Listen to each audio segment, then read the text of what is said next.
Hi friends, புட்டு பயிறு பப்படம் எப்படி பண்ணலாங்கிறத பார்க்கலாம். குக்கரில் பச்சை பயிறு போட்டு கொஞ்சமாக தண்ணி விட்டு 6-7 விசில் வர வரைக்கும் வேக விட்டு எடுக்கலாம். பப்படம் இங்கே பொரித்து எடுத்துட்டேன். நான் இன்றைக்கி இந்த பாத்திரத்தில் தான் புட்டு பண்ண போகிறேன். அதுக்கு ஒரு குக்கரில் கொஞ்சமாக தண்ணி விட்டு வெயிட் போடாமல் மூடி போட்டு அதை கொதிக்கிறதுக்கு வச்சுருக்கேன்.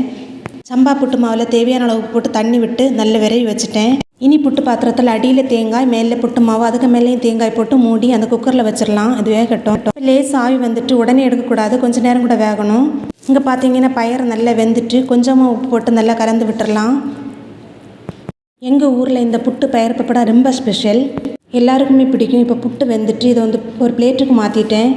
சம்பா அரிசியில் புட்டு பண்ணால் ரொம்ப டேஸ்ட்டாக இருக்கும். புட்டு பயிறு எல்லாம் வச்சுட்டேன். ஒரு கப்பு டீயும் கூட வச்சுருக்கேன். இதை எல்லாமே விரவி இந்த டீயோட குடித்தேன்னா அவ்வளோ டேஸ்ட்டாக இருக்கும். நீங்களும் செய்து பாருங்கள். இந்த வீடியோ பிடிச்சிருக்கு, எனக்கு பிடிச்சிருந்தா லைக் பண்ணுங்கள், ஷேர் பண்ணுங்கள், சப்ஸ்கிரைப் பண்ணுங்கள், மறக்காமல் கமெண்ட் பண்ணுங்கள், பெல் ஐக்கானை கிளிக் பண்ணுங்கள். வீடியோ பார்த்ததுக்கு நன்றி.